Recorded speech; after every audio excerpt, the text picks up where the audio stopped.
प्रभु के जनों को जय मसीह।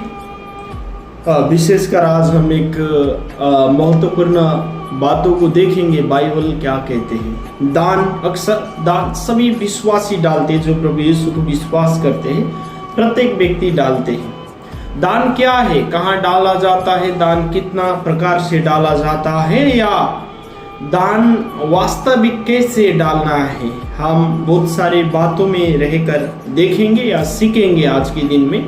कृपया पूर्ण रूप से प्रार्थना पूर्वक बैठना और इस वीडियो को देखना। आपको किस प्रकार परमेश्वर अगुवाई करता है, आपके चर्च में किस प्रकार का शिक्षा है, उसको भी ध्यान में रखते हुए आप कृपया बाइबल को भी देखना मेरे साथ साथ में। आप निकाल सकते हैं 2 कुरिन्थी के पुस्तक 9 अध्याय का 7 पद। यहाँ पर हर एक जन जैसा मन में खाने वैसा ही दान करे, ना कुड़कुड़ाए के और ना दबाव से, क्योंकि परमेश्वर हर से देने वाले से प्रेम रखते हैं। हम यहाँ देखते हैं 3 बातों को। 3 बातें क्या है। पहली बात है, हम कैसे मन में जैसी इच्छा है कि आज मैं इतना दान डालूंगा, कहते हैं हम उतना दान डाल सकते हैं। दूसरी बात है, जब हम दान डालते समय में हमारे मन में संकोच नहीं होना चाहिए या कुड़कुड़ाहट नहीं आना चाहिए। मैंने इतना दिया, मैंने क्यों दिया, उससे भी कम दे सकता था, या देना नहीं चाहिए, पैसा वेस्ट जा रहा है। आप इस प्रकार से सोचते हैं तो कृपया आज से दान डालने के लिए आप बंद कर दें। दूसरी बात कि किसी के दबाव में आपको लगता है कि आपका पास्टर आपको दबाव दे रहा है कि नहीं, हमारा चर्च का नेम है, आपको महीने में एक बार या हफ्ते में डालना है तो डालना है, जैसे भी करके आपने हमारा चर्च का सदस्यता लिया है, कहते हैं दान डालने के लिए मजबूर करता है, तो ऐसे दबाव से भी नहीं डालना, क्योंकि ऐसे दान प्रभु स्वीकार नहीं करते। आप अपनी खुशी से नहीं दे रहे, दूसरे के कहने से, दूसरे के दबाव में आकर आप दान दे रहे हैं। और सबसे महत्वपूर्ण बात और गहरी बात है, या क्या कहते हैं, क्योंकि परमेश्वर हर से देने वाले से प्रेम रखता है। परमेश्वर कैसे प्रेम रखता है? जो खुशी से देता है उसका दान परमेश्वर ग्रहण करते, परमेश्वर उससे प्रेम रखते, परमेश्वर उसके नजदीक में बना रहते हैं, है ना। कैसे दान को परमेश्वर ग्रहण करते उसके विषय में हमने देखा। और अगर हमारे मन में ऐसे कुड़कुड़ाहट आता है और दबाव आता है तो हम प्रार्थना करना है उस समय, प्रभु मुझे सिखा, मुझे एक बड़ा हृदय को या मन को प्रदान कर, ताकि मैं उलस्त रूप से मुट्ठी खोल सकूं। और दूसरी बात है, जब हम यहाँ देखते हैं, एक मैं उदाहरण बताना चाहता हूँ। सबसे प्रमुख बात है, एक भाई था, उस भाई को पास्टर दबाव करता था, उसी चर्च से बपतिस्मा लिया और कहने लगा, आपको अब इस चर्च का आप सदस्यता ले चुका है, महीना में आपको अपनी सैलरी में से कुछ पैसा अलग करना है। पर भाई का परिस्थिति खराब था और भाई चुपचाप मौन रहा। उस महीना नहीं डाला, पास्टर ने देखा नहीं डाला, फिर दूसरा महीना का आपने क्यों नहीं डाला, आपको डालना चाहिए, फिर भाई मौन रहा। ऐसे ही कुछ महीना चलते आ रहा है और अभी तक भी चल रहा है। प्रकार का है तो कितना बार इस प्रकार का घटना चर्च में होता है। वो एक नेम हो गया, वो एक दबाव हो गया। परमेश्वर उस दबाव से डालने से भी वो ग्रहण योग्य नहीं होगा, क्योंकि आप पास्टर के कहने से डाल रहा है, अपनी खुशी से नहीं है। तो इस कारण से आपको ऐसा लगता है किसी के दबाव से, तो आप नहीं डालिएगा, क्योंकि आपका दान परमेश्वर की सम्मुख ग्रहण योग्य नहीं है। तो इसके विषय में भी हम बहुत आहिस्ते से आज के विषय में चर्चा करेंगे। 2 कुरिन्थी 9 का 6 क्या कहते हैं। परंतु बात यह है, जो थोड़ा बोता है वो थोड़ा काटेगा भी, और जो बहुत बोता है वो बहुत भी काटेगा। 2 बातें को फिर यहाँ कहते हैं, जो थोड़ा बोएगा या जितना बीज वो अपने खेतों पर डालेगा वो उतना ही कटनी करेगा। इसका मतलब आप जानते हैं, हम जब फसल लगाते हैं, फसल लगाते समय में आप याद करना, आप जितना बीज लगाते हैं उतना ही आप फसल काटेंगे। परमेश्वर यही कहना चाहता है आपसे कि आप किस प्रकार से अपने बीजों को लगा रहे हैं अपने खेतों में। आपका जब कटनी का समय आएगा तो आप क्या आशा कर रहे हैं, दान भी उसी प्रकार का है। बाइबल कहता है तुम्हारा धन जहां है तुम्हारा मन भी वहीं होगा। अवश्य भी अगर हम स्वर्ग के राज्य में धन अपना संपत्ति को हम जमा करते हैं, हमारा मन भी स्वर्ग की ओर लगा रहेगा। ठीक ये भाई के केस में इसी प्रकार का है। इस भाई को मन नहीं है, परिस्थिति उसी प्रकार का है और ये भाई डाल भी नहीं रहा है, पर पास्टर दबाव दे रहा है। जानता है वो पास्टर है थोड़ा बोएगा थोड़ा ही काटेगा, पर पास्टर बारंबार दबाव कर रहा है। इस प्रकार से कृपया अगर ऐसे कलीसिया में है तो आप प्रार्थना करना प्रभु के और प्रभु उनको परिवर्तन करे। दबाव से नहीं, हर्ष से देने वाले लोग हमें बनाए कहकर खुद के लिए भी प्रार्थना करना। और हम और एक पद देखेंगे, सबसे महत्वपूर्ण पद है, बाइबल में एकदम प्रख्यात है ये व्यक्ति के विषय में। जब आप पढ़ते तो हम विधवा के विषय में देखते हैं। लूका की पुस्तक 21 अध्याय का 1 से लेकर 4 पद तक। फिर उसने आंख उठाकर धनवानों को अपना अपना दान भंडार में डालते देखा। उसने एक कंगाल विधवा को भी उसमें 2 दमड़ियां डालते देखा। तब उसने कहा मैं तुमसे सच कहता हूं कि इस कंगाल विधवा ने सबसे बढ़कर डाला है, क्योंकि उन सब ने अपनी अपनी बढ़ती में से दान में कुछ डाला है, परंतु इसने अपनी घटी में से अपनी सारी जीविका डाल दी है। सबसे प्रमुख बात है यहाँ पर जो व्यक्ति सब धनवान शब्द है वो अपनी बढ़ती में से जो बड़ा है बहुत ज्यादा है उनमें से कुछ डाला है, माने कि बहुत ज्यादा होने से या कुछ रकम उन्होंने दिया है। और ये विधवा ने किस प्रकार से दिया है, कंगाल। यहाँ पर हम एक शब्द को गौर करेंगे 3 पद में, वहां पर लिखा है कंगाल विधवा, है ना। कंगाल, जब आपका पास सब कुछ खत्म हो जाता है, आप जब सड़क में आते हैं तो उसका बाद आपको कंगाल कहा जाता है। ये विधवा को बाइबल कंगाल बताते और इसने जो 2 दमड़ी डाला है शायद उनके पास उतना ही था। उसने परमेश्वर की उपस्थिति में भी डाला और प्रभु यीशु मसीह देख रहा था उसको। और यहाँ पर कहता है उसने सारे जीविका डाल दिया। एकदम आश्चर्य की बात है, कैसे सारी जीविका डाल दी। इधर सोचना बहुत ही महत्वपूर्ण है। बहुत सारे लोग हैं अपने बहुत सारे कमाई के बावजूद भी कुछ डालते हैं, पर बहुत सारे लोग ऐसे हैं कम कमाई में भी डालने के लिए बंद नहीं करता है, यानी कि बोने के लिए बंद नहीं करता है, कटनी का आशा करता है। तो ऐसे व्यक्ति को परमेश्वर आशीषित करेगा। और दूसरी बातों को हम देखेंगे कि बाइबल के अनुसार दान क्या है, किसको दान देना आवश्यकता है। नीति वचन 19 का 17 आप निकाल सकते हैं। नीति वचन 19 का 17, जो कंगाल पर अनुग्रह करता है वो यहोवा को उधार देता है और वो अपनी इस काम का प्रतिफल पाएगा। जो कंगालों को अनुग्रह करता है या पैसा देता है या दान देता है, वो क्या है कि यहोवा परमेश्वर को उधार देता है।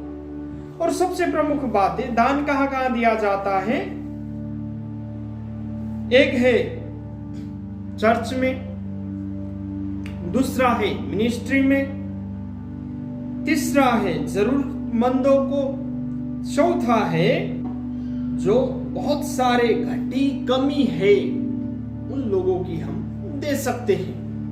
हम यहाँ पर देखते हैं एक बातें को यहाँ पर बताते हैं। सुलेमान जो बहुत सारे अनुभव उन्होंने बटाला है ना, वो व्यक्ति कहता है कि जो कंगालों को अनुग्रह करता है, कंगालों को देता है, वो यहोवा परमेश्वर को उधार देता है। एक आश्चर्य की बात है, जिसने सारा सृष्टि को बनाया, जिसने सारा ब्रह्मांड को बनाया, उसी को उधार देने को योग्य को बना रहे हैं परमेश्वर।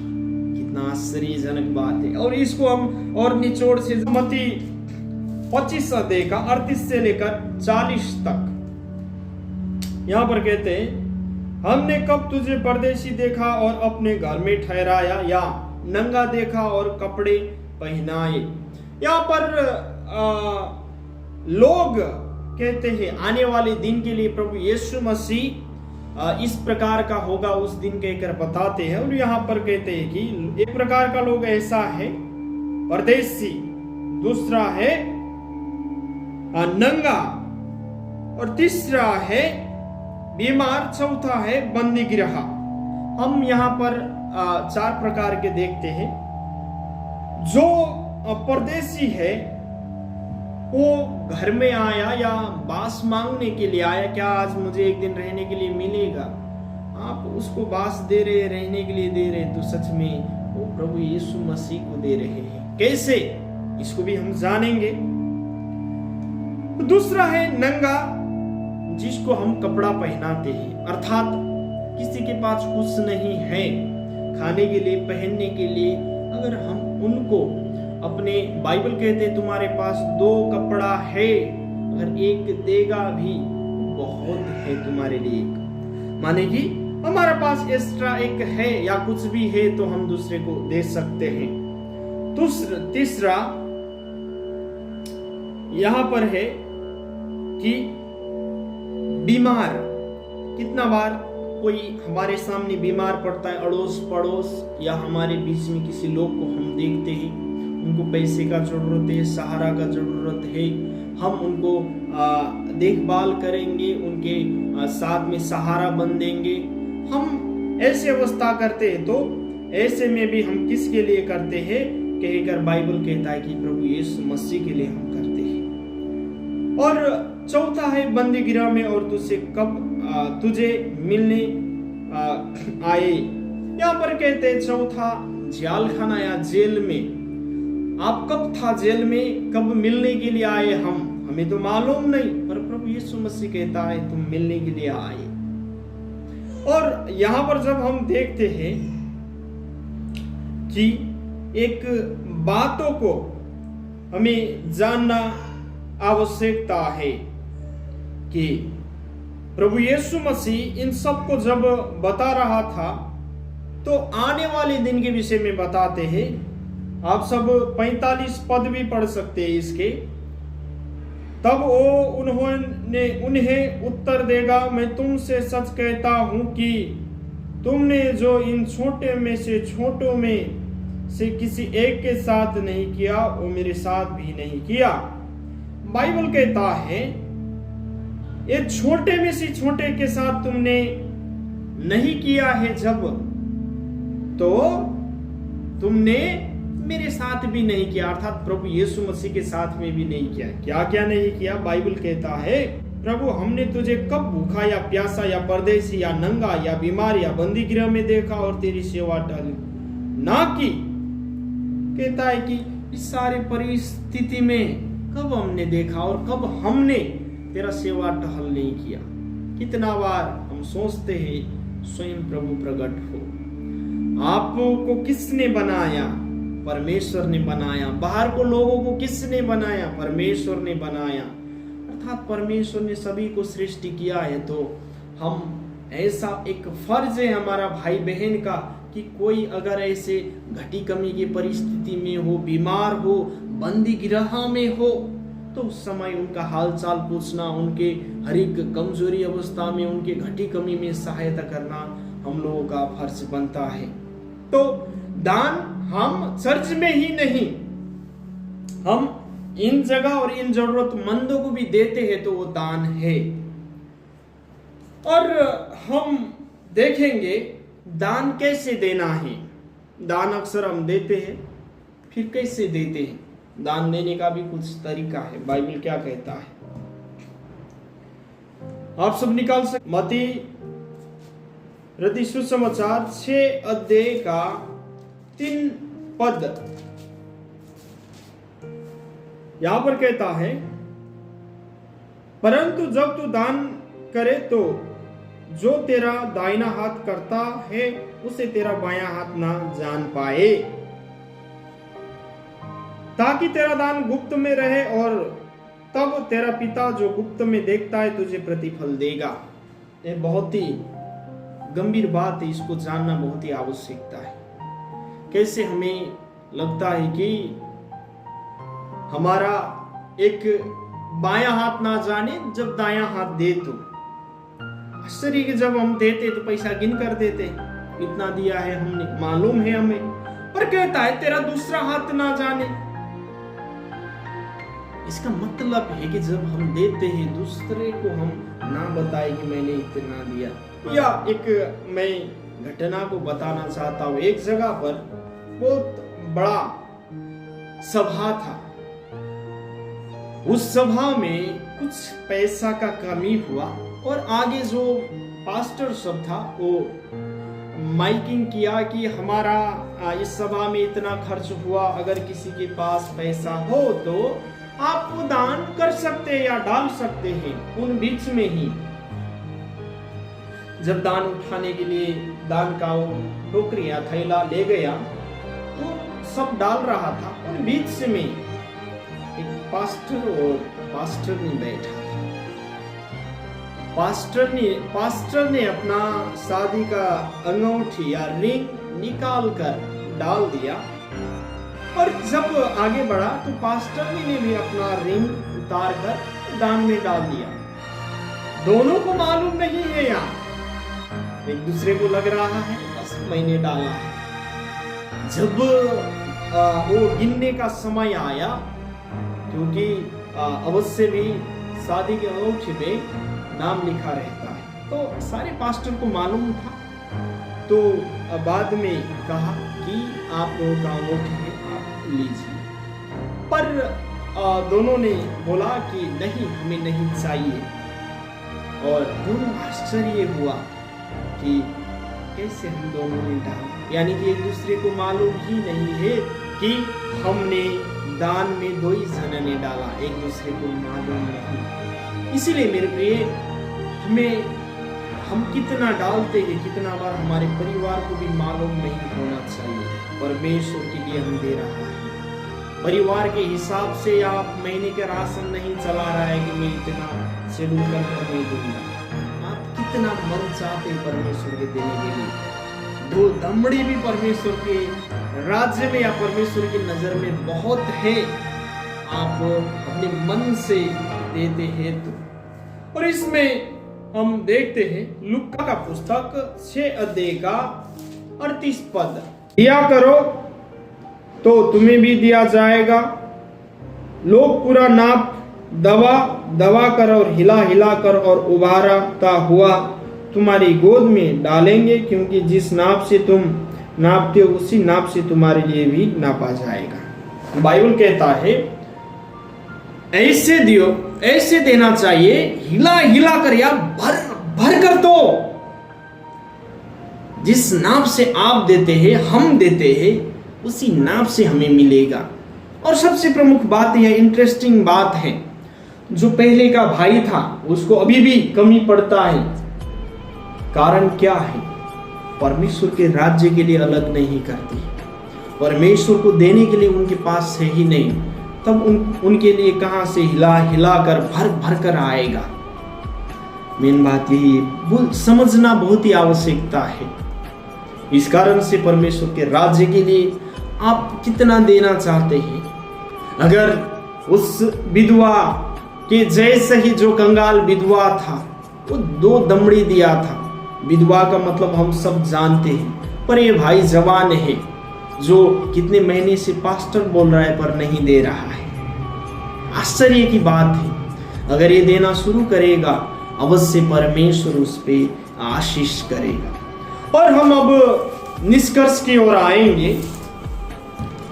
उससे पहले 2 कुरिन्थी 8 का 7 पद 8 का 7 में इस प्रकार से लिखा है, इसलिए जैसे तुम हर बात में अर्थात विश्वास, वचन, ज्ञान और सब प्रकार की यत्न में और उस प्रेम में जो हम से रखते हो बढ़ते जाते हो, वैसे ही इस दान के काम में भी बढ़ते जाओ। यहाँ पर बाइबल कहता है हमें किस प्रकार से बढ़ना चाहिए। पहली बात है आपको विश्वास में बढ़ना है, पहली बात। दूसरा बात, आपको वचन में बढ़ना है। जब आप विश्वास करते तो परमेश्वर के वचन को पढ़ना और वचन को सीखते हुए आप बढ़ना। और जब वचन को पढ़ते तो आप वचन से ज्ञान को प्रदान करना है, कैसे मसीह जीवन यापन करना है, कैसे अपने बच्चों को सिखा सकते, अपने परिवार को सिखा सकते हैं। इस बातों को ध्यान रखना और सब प्रकार की यत्न को करो या सभी प्रकार के अच्छे कामों को करने के लिए कोशिश करो। और कहते हैं प्रेम में जो हम से रखते हो बढ़ते जाओ, वैसे इस दान के काम में भी बढ़ते जाओ। सबसे प्रमुख बात आज मिनिस्ट्री या सेवकाई बढ़ने का एक प्रमुख कारण है दान। आज कोई लोग घमंड करे कि नहीं मैं बिना पैसा में भी करूं, ठीक है उनका मर्जी है, पर मैं ये विश्वास कर सकता हूं कोई भी बिना सैलरी का कर नहीं सकता।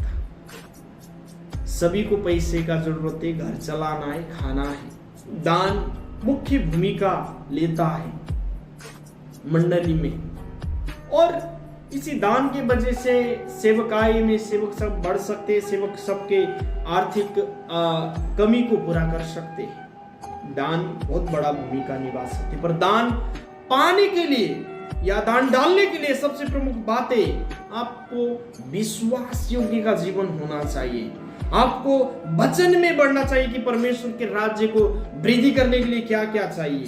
और दूसरी बात, प्रार्थना सबसे आवश्यकता है। और हम इसका पूर्ण निष्कर्ष देखेंगे। बड़ा दान वो नहीं जो ज्यादा हो, बड़ा दान वो है जो दिल से देता हो। जो कंगाल विधवा 2 दमड़ी दिया था सारे पैसे वालों के सामने। बड़ा दान वो है जो उदारता एक जीवन शैली है।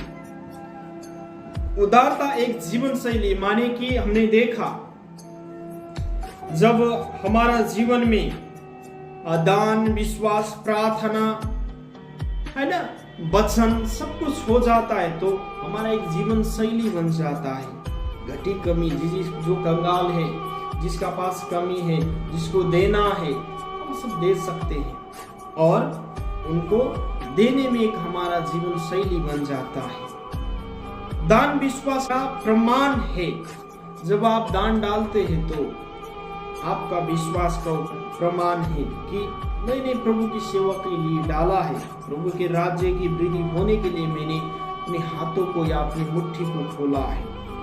सच्चा दान वही है जो हर्षित से देता है, जो परमेश्वर भी खुशी होकर ग्रहण करते हैं और जो बिना भेदभाव के दान देता है वही एक असली दान है। और दान वो है जो चर्च में ही नहीं, घटी कमी और हर एक जगह जहां पर परमेश्वर अगुवाई करे वहां देना ही एक दान है। आज के वीडियो में हम इतना ही जानेंगे, आने वाले दिन में और जानने की कोशिश करेंगे। और हमने बहुत सारी बातों को देखा, दान क्या है, दान कैसे देना चाहिए, और दान किसी के दबाव में नहीं, या कोई दबाव देता है तो आप कृपया मत डालिए, वो आपकी इच्छा का मर्जी है कि कोई भी आपकी इच्छा के खिलाफ जा नहीं सकता। आप वचन पढ़ना, वचन से परमेश्वर से अगुवाई होता है तो आप डाल सकते हैं। सभी को जय मसीह, प्रभु सबको आशीषित करे।